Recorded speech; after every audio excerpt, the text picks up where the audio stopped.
बात करने वाले हैं किस तरह से हम ऑप्शंस को सेल करके इजीली मंथ का 7 to 9% जनरेट कर सकते हैं।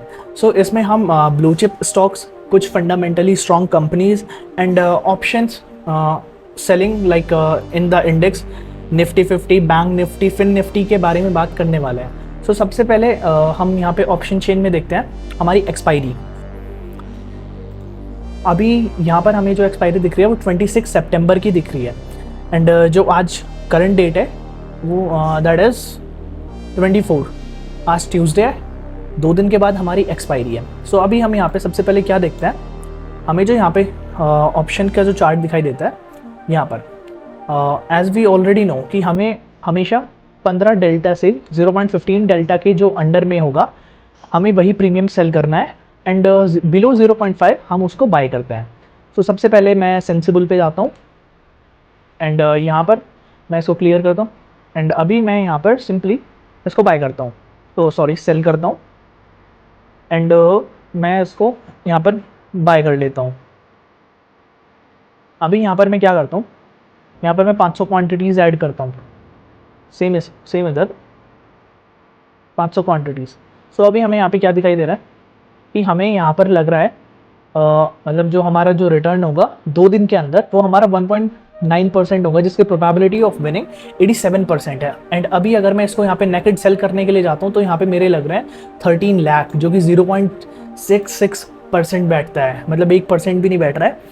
एंड अभी अगर मैं सेम चीज़ यहाँ पर बाय कर देता हूँ यहाँ पे अगेन एंड अभी अगर मैं यहाँ पे फिर से जाता हूँ तो यहाँ पर हमारा 1 मिनट, अभी हमने कौन ये बाय किया था, हाँ। सो अभी यहाँ पर हमारा जो प्रीमियम लगेगा वो 3.74 लाख लगेगा। एंड यहाँ पर जो हमें 2 दिन के अंदर जो अभी मैं अगर इसको कल के यहाँ पे नेक्स्ट डे करता हूँ इसको शिफ्ट वेडनेसडे, सो हमें यहाँ पे ऑलरेडी 1.4% तो हमारा आ ही चुका है। एंड अगर मैं नेक्स्ट डे के मॉर्निंग सेशन में भी जाता हूँ यहाँ से टाइम चेंज करके, सो यहाँ पे हमें ईजिली दिखेगा कि हमारा ऑलरेडी 1.9% के पास में जा चुका है। सो हम इसको थर्सडे के मॉर्निंग सेशन में भी कट कर सकते हैं। अभी हम सबसे पहले बात करते हैं स्टॉक्स के बारे में। हम स्टॉक्स के अंदर भी ऑप्शन सेलिंग कर सकते हैं क्या? So yes, we can also do option selling in stocks. So सबसे पहले मैं यहाँ रिलायंस का एग्जांपल ले लेता हूँ। सो सबसे पहले हम यहाँ पे इसका वो देखते हैं एक्सपायरी।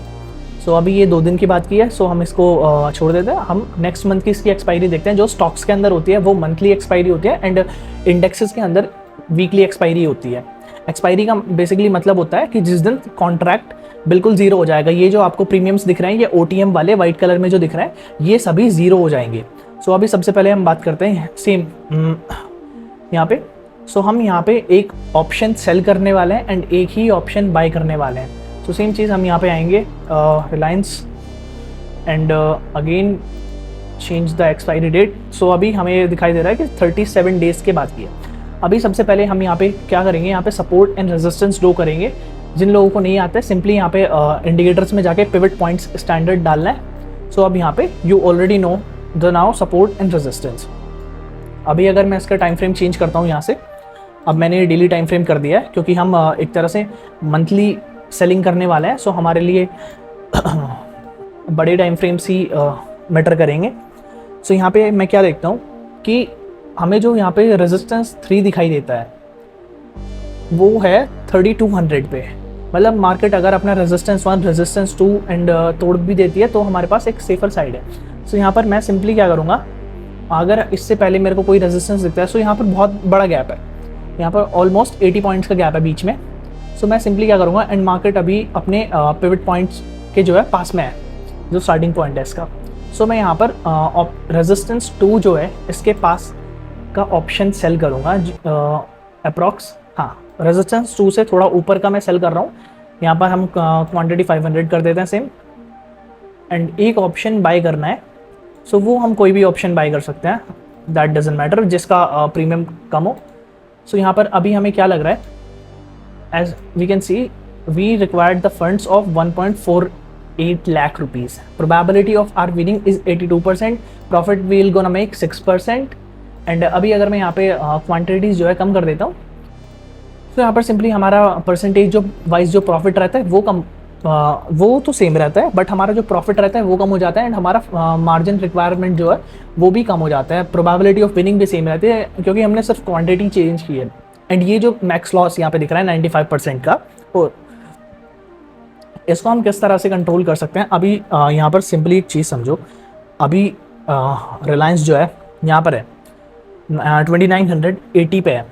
सो वो एकदम से तो 3200 पे चला नहीं जाएगा, उसको टाइम लगेगा। सो अभी अगर मैं यहाँ से डेली नेक्स्ट डे करता हूँ, सो सिंपली यू कैन सी कि हमारा प्रॉफिट होना स्टार्ट हो गया है। हमने ऑलरेडी 2.2% निकाल भी लिया। एंड अभी अगर मैं इसको मार्केट रिलायंस को भी शिफ्ट करता हूँ, मैं अभी अगर यहाँ से सपोज करता हूँ कि ये यहाँ से 4% भी ऊपर है अगर अगले मंथ के विदिन 15 डेज़ में, ठीक है। सो हम यहाँ पे अगर जैसे जैसे आगे जाएंगे, so as you can see हमारा जो ओवरऑल जो हमें लॉस दिखाई दे रहा था, क्योंकि यहाँ पे ऑलरेडी दो बहुत स्ट्रॉन्ग रेजिस्टेंस खड़े हुए हैं। सो हम जैसे जैसे आगे जाएंगे, एक्सपायरी के नज़दीक जाएंगे, हमें जो है हमारा प्रॉफिट जो है वो होता हुआ दिखाई देगा। सो सिंपली अभी आप यहाँ पे क्या देख सकते हैं कि हमारा जो प्रॉफिट है, जो 6% का हमारा जो प्रॉफिट है वो ऑलमोस्ट अभी आने वाला है। सो वेडनेसडे की एक्सपायरी एंड हमारा ऑलमोस्ट प्रॉफिट हमारे पास आ चुका है। सो अभी इसके अंदर हम लोग अपने प्रॉफिट्स को अगर इंक्रीज़ करना है, सो वो क्वांटिटी इंक्रीज़ कर सकते हैं हम। सो यहाँ पर 2.9 लाख सॉरी 3 lakhs का जो फंड है हमें वो रिक्वायर्ड है। एंड 16,000 का जो है हमारा जो है वो है प्रॉफिट की जो प्रोबेबिलिटी है वो है। सो अभी हम सबसे पहले बात करते हैं कि हम इसको किस तरह से और चीपर बना सकते हैं। सो हम वापस से इंडेक्सेस पे आ जाते हैं। एक मिनट, सबसे पहले हम बात करते हैं फिन निफ्टी के बारे में, फिन निफ्टी के इंडेक्सेस पे। सो अभी यहाँ पे क्या दिख रहा है कि मार्केट ऑलरेडी काफ़ी बुलिश है। एंड क्योंकि हम इंडेक्सेस को जो है वीकली ट्रेड करने वाला है, सो इसमें हम अर्ली जो है वो लगा लेते हैं टाइम फ्रेम। सो अभी हम यहाँ पे क्या देखते हैं, फिन निफ्टी सुबह से अपने रेजिस्टेंस 1 के पास में। सो अभी इसका जो सपोर्ट मुझे देखना है, अभी अगर मैं इसके सपोर्ट फाइंड करने की कोशिश करता हूँ, सो एक ये स्ट्रॉन्ग लेवल है इसका 22,580 का। एंड इसका जो बेयरली जो एक ये सपोर्ट है 23,700 का, जो कि अप्रॉक्स 1000 पॉइंट नीचे है ऑलमोस्ट। सो अभी हम यहाँ पे फिन निफ्टी सिलेक्ट करते हैं। सबसे पहले एक्सपायरी इसकी आज थी, सो हम अगले नेक्स्ट वीक की सिलेक्ट करते हैं। सो यहाँ पर हम क्या करेंगे, हमें यहाँ पे ऑप्शंस जो है सेल करने हैं। सो हम यहाँ पर सीधा 15 डेल्टा के नीचे का हम ऑप्शन एक सेल करेंगे, एंड बिलो द 5 डेल्टा हम एक ऑप्शन बाय करने वाले हैं। हाँ, दैट्स इट। यहाँ पर जो इसको हम क्वांटिटी इंक्रीज़ कर देता है। नहीं, सबसे पहले मैं यहाँ पे दिखा देता हूँ। आप अगर एक लॉट के साथ करते हैं तो सिर्फ आपको यहाँ पे 25,000 अप्रॉक्स लगेगा। आप जो परसेंटेज बनाएंगे वो 2.9% होगा। एंड मैं इसको अगर थोड़ा और मॉडिफाई करके बताता हूँ, अगर ज़्यादा रिस्क ले सकते हैं तो सिंपली हम यहाँ पे क्या करेंगे, आज ट्यूसडे है तो हम आज निफ्टी के लिए जाएंगे, नेक्स्ट वीक के निफ्टी के लिए, सॉरी नेक्स्ट वीक नहीं, दिस वीक 2 दिन के बाद सेम चीज़, सेम यहाँ पर। सो यहाँ पर अभी हमें 22,000 लग रहा है, रिटर्न हमारा 1.4% है 2 दिन के अंदर, ठीक है। एंड अभी अगर मैं यहाँ पे इसकी बात करता हूँ, अभी जैसे ये एक्सपायरी हो जाएगी, लाइक थर्सडे को एक्सपायरी हो गई, हालांकि ये जो हमें जो प्रॉफिट हमारा है वो हमें कल या तो कल इवनिंग सेशन में, आफ्टरनून सेशन में 3 बजे के आसपास तक, अभी यहाँ पे दिख भी रहा है कि 1% हमारा ऑलरेडी आ चुका है, 1.4 हमें जाना है। तो थर्सडे के मॉर्निंग सेशन में हमें ये मिल जाएगा 10 बजे से पहले ही अपना अप्रॉक्स 300 का हमारा 1.4% का जो प्रॉफिट होगा। प्रोबेबिलिटी आर मच हायर, 88%, ठीक है। सो हम इसको यहाँ से इसको बुक कर सकते हैं। एंड उसके बाद में हम यहाँ से थर्सडे में ट्यूसडे के लिए फिन निफ्टी के लिए स्ट्रैटेजी बना सकते हैं दोबारा से, जिसमें कि हमें इजीली 2% का रिटर्न मिल जाएगा।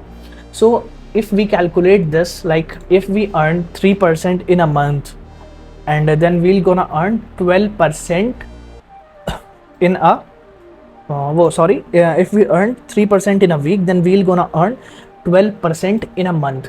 12%, अगर अभी हम इसको ऐसे देखें, 12% का जो हमारा जो रिटर्न होगा वो मंथली होगा, मंथली मतलब ईयरली 120% अप्रॉक्स। सो अभी हम यहाँ पे बात कर लेते हैं हम इसको और किस तरह से मॉडिफाई कर सकते हैं अपनी इस स्ट्रैटेजी को। अभी तक हमने बात कर ली है यहाँ पर कि हम किस तरह से इंडेक्सेस में ऑप्शन सेलिंग कर सकते हैं, किस तरह से हम स्टॉक्स में कर सकते हैं। सो अब हम सबसे यहाँ पे आ जाते हैं स्टॉक्स के ऊपर। अभी हम यहाँ पे सिंपली क्या करने वाले हैं, जिन लोगों का कैपिटल और ज़्यादा कम है, so simply what you have to do is just आपको यहाँ पे सिर्फ एक इंडिकेटर लगाना है। आप सुपर ट्रेंड लगा लीजिए यहाँ पे, एंड एक यहाँ पे सॉरी पिवट पॉइंट्स नहीं, यहाँ पर आप एक MAC sorry EMA exponential moving average, जो कि हमें कैंडल्स का जो मूविंग एवरेज होता है वो बताता है एक तरह से।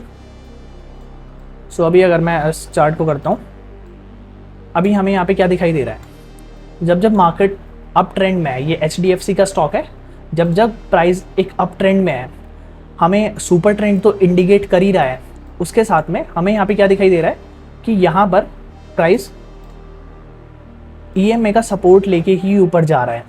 यहाँ पे देखना लाइक कंटिन्यूसली EMA का सपोर्ट लेते हुए ही ऊपर जा रहा है प्राइस।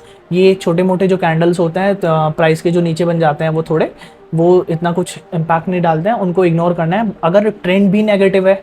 एंड अभी जैसे यहाँ पे हुआ, अभी अगर मैं दिखाऊँ तो सिंपली अभी यहाँ पे क्या चीज़ हुई कि यहाँ पर ये जो एक स्ट्रॉन्ग सेलिंग कैंडल बनी, यहाँ पे ट्रेंड भी नेगेटिव आ गया, सुपर ट्रेंड भी नेगेटिव इंडिकेट कर रहा है, एंड प्राइस भी EMA के नीचे चला गया। लेकिन यहाँ पर क्यों एंट्री नहीं बनानी थी, क्योंकि यहाँ पर कैंडल ने EMA के नीचे क्लोजिंग ही नहीं दी या फिर अपने प्रीवियस लो को ब्रेक ही नहीं किया। सो इसलिए ये एक ट्रैप का जो चांस था वो ज़्यादा था। एंड अगेन यहाँ से सुपर ट्रेंड भी पॉजिटिव में आता है एंड EMA का सपोर्ट लेते हुए प्राइस अप रैली करता है। सो अभी यहाँ पे क्या होगा, अगर अभी प्राइस धीरे धीरे करके EMA के नीचे आ रहा है एंड यहाँ से अगर सुपर ट्रेंड भी नेगेटिव हो जाता है एंड प्राइस लाइक EMA ऐसा जा रहा है एंड प्राइस उसके इस तरह से कैंडल्स बनाते हुए जा रहा है, सो हम यहाँ पे एक सेल साइड का ट्रेड प्लान कर सकते हैं। सो जो स्टॉक्स के अंदर अगर हम यहाँ पे इंट्राडे करते हैं, सो यहाँ पे अगर मैं यहाँ पे इजीली दिखाता हूँ, अगर मैं यहाँ पे सेल पोजीशन बना के दिखाता हूँ ट्रेडिंग के हिसाब से, मैं यहाँ पर ऑलमोस्ट हमें यहाँ पे 5x तक का लेवरेज दे सकता है ब्रोकर। सो अभी अगर मैं यहाँ पे 80 क्वांटिटीज़ डालता हूँ सिंपली, सॉरी एक मिनट, अगर मैं यहाँ पे सिंपली 100 क्वांटिटीज़ डालता हूँ तो मुझे यहाँ पे क्या दिख रहा है, अभी इसके अंदर जो अवेलेबल जो फंड्स हैं वो 24,000 है। हालांकि वो जो इन्वेस्टेड है वो अलग है, बट अभी जो इसमें एज अ फ्री पड़ा हुआ है वो 24,000 है इस डीमैट अकाउंट के अंदर। सो यहाँ पे हमें क्या दिख रहा है कि यहाँ पे 5x तक का लेवरेज मिल रहा है हमें। यहाँ पर 1769 इसका प्राइस है। अगर मैं यहीं पे सेम इन्वेस्टिंग के अंदर जाता हूँ, क्वांटिटी देखता हूँ, सो यहाँ पर मुझे कितना प्राइस दिखेगा, यहाँ पे लिमिट में अगर मैं जाके यहाँ पे बाय करता हूँ, सो यहाँ पर सिंपली इसके लिए मुझे यहाँ पे लगेंगे 1,76,000 रुपीज़। लेकिन अगर मैं ट्रेड करना चाहता हूँ यहीं पे बाय या फिर सेल, तो मुझे यहाँ पे लग रहा है सिर्फ 35,000। अगर मेरे पास इतने भी पैसे नहीं है, सो मैं यहाँ पर 50 क्वांटिटीज़ को सेल कर सकता हूँ। अभी अगर मैं यहाँ पे सेल प्लेस करता हूँ, सो मेरा ऑर्डर प्लेस हो जाएगा यहाँ पे। एंड उसके बाद में अभी आपने यहाँ पे क्या देखा कि आप कम पैसे में स्टॉक्स के अंदर किस तरह से, अभी समझो यहाँ से अगर HDFC यहाँ से 10 पॉइंट नीचे जाता है, अभी ये 68 पे है, अगर ये 58 तक गया 10 पॉइंट, सो ये 0.5% मूव करेगा, ठीक है। लेकिन आप यहाँ पे कितना पैसा बनाओगे, अगर आपने 100 क्वांटिटी लिए यहाँ पर एंड 10 पॉइंट ये नीचे गया, सो आपने बनाया 1,000 रुपये, यू अर्न 100 रुपीज़। अभी अगर मैं आज का देखता हूँ यहाँ पे, सो सिंपली मार्केट यहाँ पे ओपन होती है इस पॉइंट पे एंड यहाँ से एक अपसाइड की रैली एंड अगेन अगर किसी ने यहाँ पर इस लेवल पे कहीं पर भी यहाँ पे एक अपसाइड का ट्रेड प्लेस किया बाइंग साइड में, सो उसको यहाँ पे ये जो स्टॉक है ये ऑलरेडी 0.5% अप है, सो यहाँ पर ऑलरेडी उसको 900 समथिंग के आसपास का प्रॉफिट हो रहा होगा। सो इसी तरह से हम उसके अंदर कम पैसे के अंदर स्टॉक्स को बाय कर सकते हैं। एंड एक चीज़ हो, अगर आपको इन्वेस्टिंग करनी है किसी स्टॉक को लेके बट आपके पास उतने फंड्स नहीं है, सो यहाँ पे एक MTF नाम की फैसिलिटी भी है, जिसका मतलब होता है मार्जिन ट्रेडिंग फैसिलिटी। अभी मैं यहाँ पे क्या करता हूँ, अगर मैं यहाँ पे 100 क्वांटिटीज़ भी प्लेस करता हूँ HDFC की, मुझे लग रहे हैं यहाँ पर सिर्फ 44,000, जिसमें 4x तक का ब्रोकर मेरे को लेवरेज दे देगा एक तरह से, जिसका इंटरेस्ट मेरे को डेली लगेगा 0.0438%, जो कि अप्रॉक्स समथिंग बैठेगा ऐसा 35 रुपीज़ पर डे के आसपास बैठेगा, ठीक है। लेकिन मेरे पास 100 क्वांटिटीज़ है, अगर ईजिली अगर ये यहाँ से पाँच रुपये भी ऊपर जाता है, ये 69 पे, अगर ये यहाँ से 74 तक भी जाएगा तो भी मेरे को इजीली 500 का प्रॉफिट हो जाएगा। बट इसमें जो इसके साइड इफेक्ट्स हैं, मैं इसके जो कौन सा सबसे पहले वो बता देता हूँ। एक तो इसको कभी भी लाइक हमें इसको अगर करना है तो ज़्यादा लॉन्ग टर्म के लिए नहीं करना है। लाइक अगर हमें एक से 2 मंथ तक के लिए करना है सो दैट्स इट। बट अगर आपको ये 1 साल के लिए होल्ड करना है, आप इसको होल्ड कर सकते हैं, इसके अंदर कोई लिमिट नहीं है। बट मैं इसका अगर मैं यहाँ पे सिंपली MTF कैलकुलेटर दिखाता हूँ, MTF कैलकुलेटर,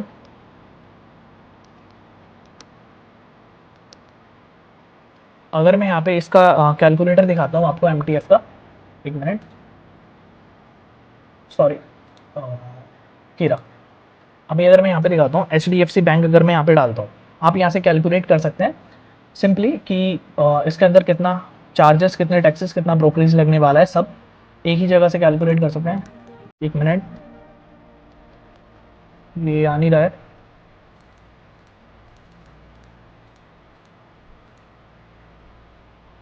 कोई और स्टॉक देखते हैं।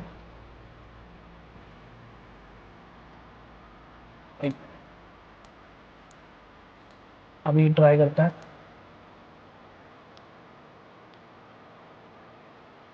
अब आएगा। अच्छा, सो HDFC बैंक आ गया। हमें इसकी क्वांटिटीज़ 100 बाय करनी है। अभी मैं यहाँ पे दिखाता हूँ आपको। अभी अगर हम इसको सिर्फ 1 मंथ 30 डेज़ के लिए बाय करते हैं तो सिंपली एंड प्राइस अगर यहाँ से ऑलमोस्ट, मैं इसको सपोज करता हूँ कि यहाँ से 1 मंथ के अंदर प्राइस इसका यहाँ से 1800 जाता है सिर्फ, ज़्यादा नहीं। सो यहाँ पे क्या देखने को मिल रहा है हमें, हमने यहाँ पर कितना प्रॉफिट बनाया। विदाउट MTF हम बनाने वाले थे 1.56%, विद MTF हमने बनाया यहाँ पे 2.25%, जिसके अंदर हमारा इंटरेस्ट अमाउंट है सबसे ज़्यादा। इसके ये अभी जो हम MTF फैसिलिटी पे जो शेयर्स बाय करते हैं उनको हमें सेम डे बिफोर 9 PM जो है वो प्लेज के लिए डालना पड़ता है। सो यहाँ पे ब्रोकरेज जो लगता है नॉर्मल है, एंड DP चार्जेस भी ये तो नॉर्मल ही है सब। बट यहाँ पे जो इंटरेस्ट है ये सबसे ज़्यादा है। हमने यहाँ पे हमारा ओवरऑल प्रॉफिट जो था वो 3200 का है, लेकिन उसमें से 2200 हमने सिर्फ ब्रोकर को दे दिया है।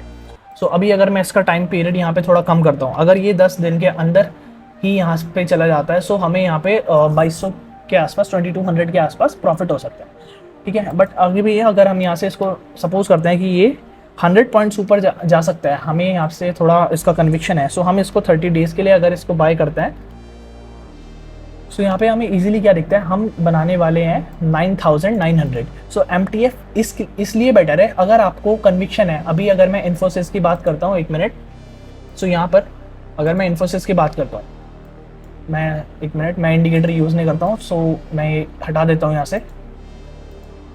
अभी अगर मैं इन्फोसिस की बात करता हूँ, यहाँ पे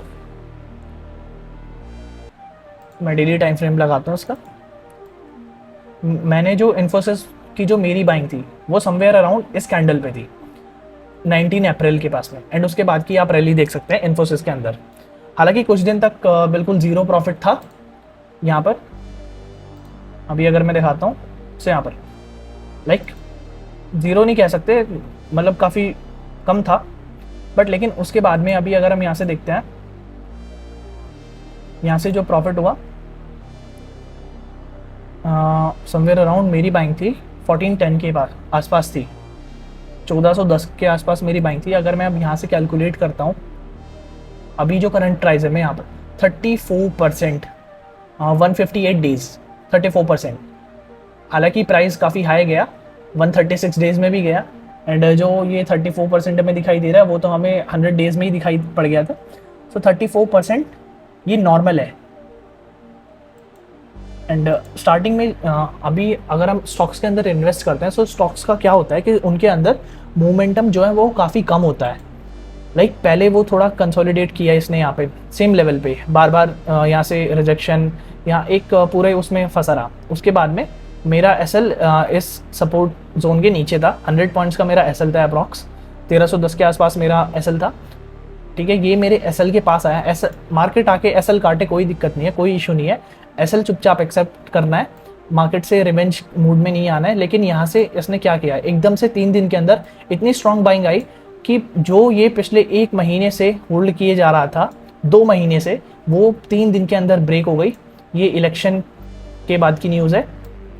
एंड यहाँ से इन्फोसिस ने जो रैली की है, लाइक यू कैन इमेजिन कि कोई स्टॉक लाइक सिंपली यहाँ से फंडामेंटल, क्योंकि फंडामेंटली स्ट्रॉन्ग कंपनी थी, सो 34% 51 डेज के अंदर चली गई सिर्फ। अभी अगर हम यहाँ पे आके इसको ऐसे चेकआउट करते हैं सिंपली, अगर हमने यही स्टॉक MTF फैसिलिटी पे बाय किया होता तो सोचो यहाँ पे कितना प्रॉफिट हम बना सकते थे, क्योंकि 50 डेज के अंदर। हालांकि ये सिर्फ मैं रिकमेंड करूँगा जिनको एक्सपीरियंस हो चुका है 2 साल से ज़्यादा, एंड वो अगर अभी भी वो करना चाहते हैं, वो लोग इन्वेस्टिंग करना चाहते हैं स्टॉक्स के अंदर, सो वो इस फैसिलिटी को यूज़ कर सकते हैं। अदरवाइज बिगनर्स को मैं नहीं सजेस्ट करता हूँ, क्योंकि लाइक अभी क्या यहाँ पे क्या होगा कि वो लोग यहाँ पे बाय करेंगे MTF फैसिलिटी को देख के कि हाँ कि वो जो है 100 रुपये में 400 रुपये के शेयर बाय कर सकते हैं फॉरेक्स का लेवरेज लेके। बट लेकिन लेवरेज ही एक तरह से काफ़ी टाइम लेवरेज ही लॉस का कारण बन जाता है, क्योंकि यहाँ पे क्या होगा, आपको इंटरेस्ट तो डेली लगेगा। अब सपोज कि स्टॉक प्राइस यहाँ से क्रैश करने लगे एंड आप बैठे रहो कि हाँ कि ठीक है मेरे पास होल्डिंग्स तो हैं, एंड तो वो तो इंटरेस्ट जो है वो जा रहा है, स्टॉक ऊपर तो जाएगा, कभी ना कभी जाएगा, वो कभी ना कभी डेफिनेटली जा सकता है, ठीक है। बट लेकिन इतने दिन का जो आपने ये जो इंटरेस्ट दिया ना यहाँ से लेके यहाँ तक, वो वर्थ इट नहीं था। एंड अगर उसके बाद भी प्राइस यहाँ से 10% भी आप जाएगा ना, तो भी आपको मुनाफा नहीं होगा, आपको PNL में दिख सकता है, लेकिन आप अगर उस टोटल देखेंगे आपने ब्रोकरेज ही इतना पे कर दिया होगा। So that's it for the today's video. We have discussed, as we have discussed in this video, like how you can do option selling in stocks, and कुछ blue chip stocks भी होते हैं जिनके अंदर आप ये सेम चीज़ कर सकते हैं, ऑप्शन सेलिंग। लेकिन अभी मैंने प्रीवियस वीडियो में purely Nifty and bank Nifty से रिलेटेड एक सेम स्ट्रैटेजी के साथ में, आयरन कॉन्डोर के साथ में, एंड इसको जो बोलते हैं क्रेडिट स्प्रेड स्ट्रैटेजी बोलते हैं इसको, या फिर पुट और कॉल स्प्रेड भी बोल देते हैं कुछ लोग, बुल और बेयरिश स्प्रेड भी इसको बोल देते हैं। हालांकि ये स्ट्रैटेजी काफ़ी अच्छी है, मैं इसको खुद 1.5 से 2 सालों से यूज़ कर रहा हूँ, एंड मैंने खुद काफ़ी कंसिस्टेंट इससे प्रॉफिट्स अभी तक मैं जनरेट करता हूँ। सो आप लोग इस स्ट्रैटेजी को यूज़ कर सकते हैं अगर चाहें तो। So thank you for watching this video, see you in the next video.